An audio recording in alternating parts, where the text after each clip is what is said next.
bad. Well, first and foremost, Khaldor, I'd like to just give you a compliment and say your English is effectively native. I mean, that goes without saying, but I mean, Yeah, that's a good point. come on, come on, come on. But the accent is what makes you complete, in my opinion. Sometimes I do casting in Chinese, but a lot of people complain about my accent. They say, "Oh, I can't understand what you're saying here. I have to re-explain it to my friends," things like that. But I did have a question about, say, the next the next WCS.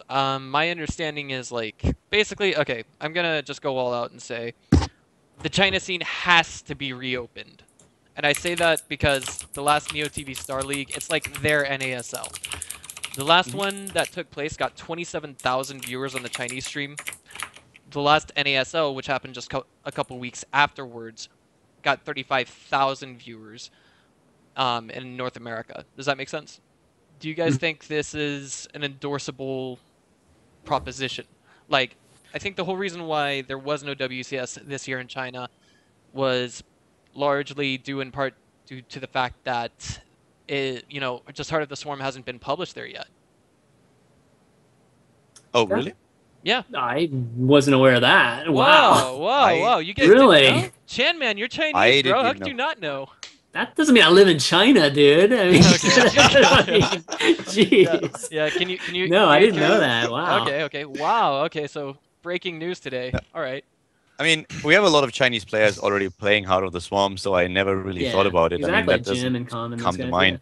yeah. But in general, I don't think you have to be worried about WCS including China at some point. I feel that this time Blizzard just, you could see that they seem to be a little bit rushed. There were a lot of problems that could have been solved if they had more time to fix everything.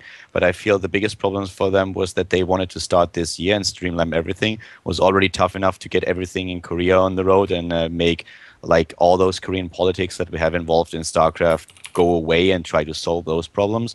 So I feel they just wanted to focus on the most important regions for now and the most stable ones, and they will definitely expand. They will definitely go to China. I mean, they would can be you not? crazy not I to. know, right? Good. It's just like I was particularly worried because I actually called DJ Wheat yesterday on Inside the Game, and he had a completely like he kind of had a different take on it. He's Really? like, I What did can he see. say? I missed that. I recorded it and put it on YouTube actually. Let me see. Let me go ahead and pull that, and I'll post it in the chat if that's all right with you guys. Okay. Let me. Yeah, it's. What did he Oh, say? jeez. Yeah, I'm surprised. He said Wow. something. It sounded like getting stricter or tighter. I mean, like, I can't really remember what exactly it was, but he said something like, it sounded like he had the word strict in it. Let me see if I can find that video. Strict in regards to what? Like, I don't even know what you mean by that. Ah, jeez. Like, he's tightening it up. I don't know. Like, hang on. Let me look for the video. I think I No, might. I think if Jim were to do really well, or if Oh, Com were to hell do yes. really well, I mean, it would just skyrocket in China. Are you Like, kidding it The would. me? thing is, like, Hello? there is a reason why we had the finals of WCS last I year in know, China. right? Yeah, So exactly. there is just no way that Blizzard is not thinking about going to the Chinese server, and that is definitely going to happen. Yeah, I mean, the Like fact that you said that 100%. Heart of the Swarm wasn't launched, that actually is a logical decision not to include them this Uh, this time around. The problem with China, on the other hand, though, is that you have a lot of problems there and a lot of regulations that Yep, that's true. Blizzard might have trouble to go through. So that was always one of the big issues that they had. And I mean, we've seen all the problems that we had with the production the last year when the finals of WCS were being held, and a lot of them were just because it was really difficult, I think, for them to work with some of the Chinese production teams that they had to get.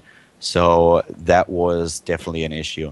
And that's something that is also like true for everything else that you do. If you want to go into China or something like this, there are a lot of politics involved that Yeah. are a little bit difficult for them to stomach. But oh, they are bro, definitely interested bro. in China. I lived in China for over a year. I know what you're talking about. Come on. Like, I used to teach English there when I was 19 years old. Come on, I didn't even have a degree. Do you ever get mugged in Shanghai? No, but I did get exploited here. I got pickpocketed in Kunming, southwest end of China. No, that's normal. Yeah. That's That's normal. normal. No. Are you kidding me? Like, no, Come on, it's no see- different than like Western Europe. People- It's same shit too in Western Europe. People usually never- only I've try to never pick on been me in mugged. France. or pickpocketed or anything anywhere in the world. I've been everywhere. Have you ever been to The Barcelona? only place I've not been is like Korea and Australia, probably. You ever been to Barcelona? Yeah. Dude, that place is crawling with pickpockets. So there's a huge mobile conference in Barcelona every year, and I've heard like everybody that I know that's gone there has been pickpocketed. France, dude. It's- In France, it's Mine's horrible. it's because I don't earn anything for what I do in esports. I've never got any stuff to steal, and I probably look worse than the pickpockets anyway, Yeah, just because of the way I The dress in guys general. tried to like pickpocket me the last time I was in France for Squid, and I can still remember like 5 years ago when we were in France for the we played Warcraft 3 back then, and for Kings was playing Armor Team, and we won with a 5-0. We crushed them, and nobody expected that. So we drank quite a bit, and then we went on the subway, and I still remember that I was a little bit intoxicated. And suddenly there was this guy behind me, and our doors open. It was our stop, and the guy knew that. And I had my wallet in my back pocket, and he was trying to steal that. And I was so drunk that I actually didn't realize it at first. I realized someone was doing something at my ass, and I couldn't. That didn't make any sense to me. So I turn around, and I'm like, I just slap his hand away, but I was so slow with my reaction that I just looked at him, and he starts to apologize. And I'm like, what was this guy just doing? What was that? And broken. someone just grabs me and pulls me out, and I'm like, this is our stop, this is our stop. I mean, he timed it perfectly. If not for that, for me realizing it, I would have been outside of the subway the second that I realized what was going on. And then I was outside and the door closed, and then this second I realized what was just happening. And I tilted. I got so mad. I wanted to go back into the subway and just slap this asshole around. I was so angry. But yeah, we were already outside, and then we just celebrated. Yeah. Okay. I caught a Oh, pickpocket once. Nearly beat the shit out of him for it. You know, stealing an old lady's money. Come on, what's that all about? Oh god. Yeah. All right, buddy. Thanks for the call, man. Catch you later, guys. Yep, later.